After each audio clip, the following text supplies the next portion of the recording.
আর বিপদে পড়লে আল্লাহর ওলি, আর বিপদ সেরে গেলে বলো শাহজালালের মাজার ভাঙ্গা দিব। কি বলে না, বলে না?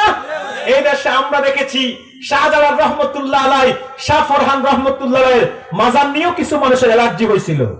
কথা বলেন?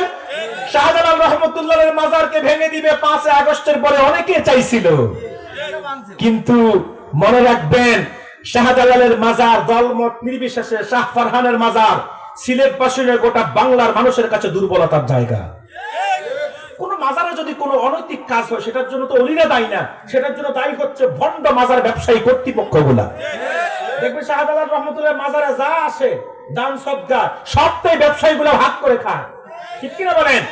যদি কোন রকমের অনৈতিক কাজ হয় সেটার জন্য মাজার কর্তৃপক্ষ দায়ী, কিন্তু সেটার জন্য শাহজালালের মাজার ভেঙে দিবে এই কথা বলার দুঃসাহস তোমরা পাও কোথায়? মনে রাখবা, আল্লাহর মাজার যারা দেশে ভাঙতে চাইছে আল্লাহ তাদের ঠ্যাং ভেঙে দিচ্ছে। আগামী দিনে যদি কেউ চায়, আমি জানি না তাদের কার কি দল, কিন্তু আমি স্পষ্ট